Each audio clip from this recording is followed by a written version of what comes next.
Within next 10 years, I see at least in National Assembly, 1/3 will be occupied by women. Well, my name is Song Young-sun. I'm a member of National Assembly. I belong to the Grand National Party. And the National Assembly, I am one of the Defense Committee member. Before I joined National Assembly, I was a defense and security analyst for 20 years. I was majorly concerning making military and defense policy. In the past, when we say security, only people begin to think defense, territory, threat, military threat. After Cold War, since the fear and threat has changed, completely changed.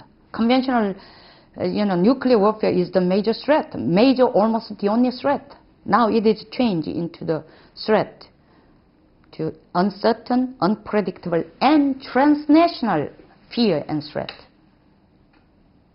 What are the transnational things? Environment. Environment is transnational. Economy. WTO, because of WTO, economy is not, confined to the, Korea. So, since threats become transnational, security should be transnational. And then what are the security? As I said, culture, economy, military, health, environment, education, everything is related to security. So inclusive security means that it covers all our lives. Under the concept of security, woman has a far more area she can make contribution. When women decide things in their heart, they think about children, they think about society, they think about family. Of course, men will do that too. I think women can have a tendency to have a more compassion in their heart, But to be a leader, you got to be very decisive. But decisive without compassion, decisive without affection, decisiveness without appreciation, that is nothing but cruelty sometimes. Yeah.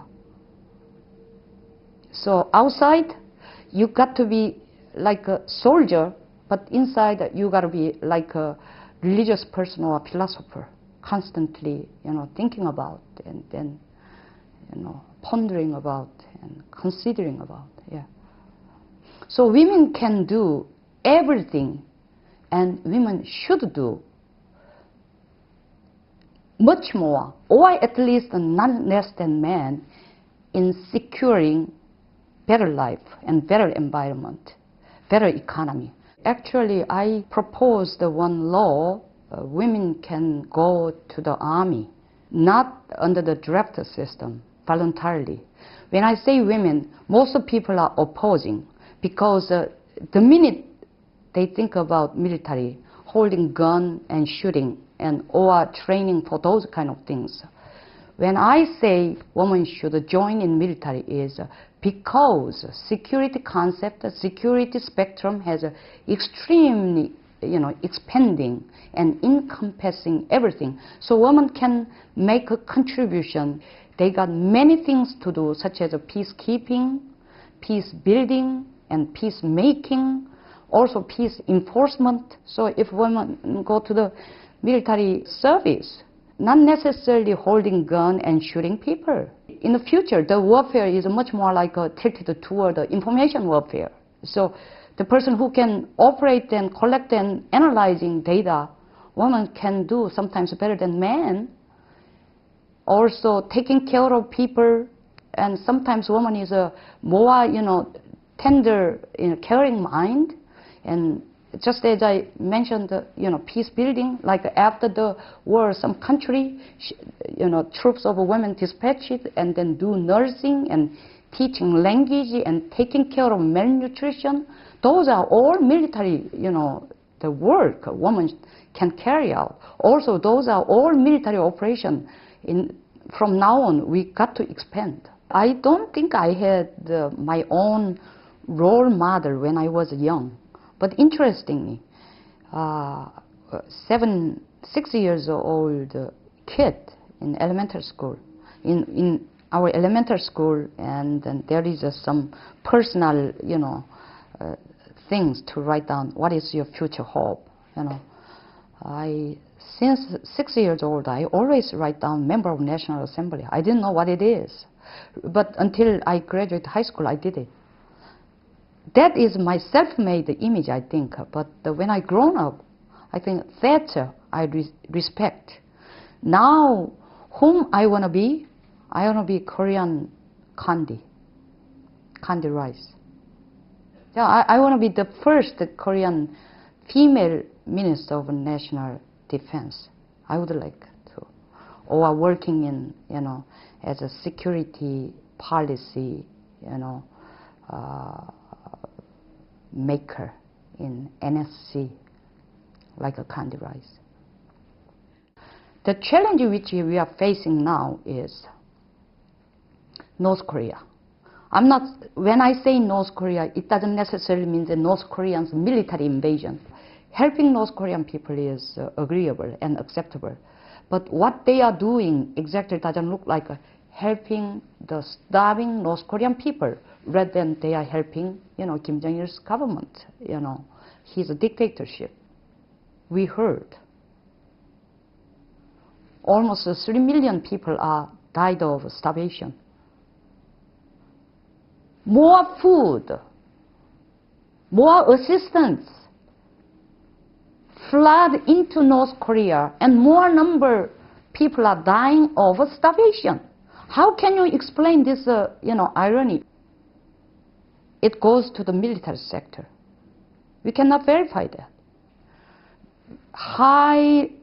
Extremely high probability it goes to the military sector. First, we have to separate two things. For us to help North Korean people is we got to do that thing first, but I mean not helping North Korean military people. There is an interesting study. After unification, political unification, social integration, unification of social integration takes 100 years. That cost is tremendous. So I think we got to know, before we are being hasty about making political unification, I think we got to democratize the North Korean women's mind first. That kind of opportunity women should initiate. We can start from very small movement, like a North-South Korean women's exchange. Let them know, let them educated about open market system and democracy. So make them feel they have been deceived and manipulated by Kim Il-sung and Kim Jong-il for the last, these kind of dictators for the 50 years. They open their eyes. Education always goes first to mom, because they are the member who is most closest member to children's education. So let them know what is capitalism. Let them know what is democracy. That kind of through education, first enlighten them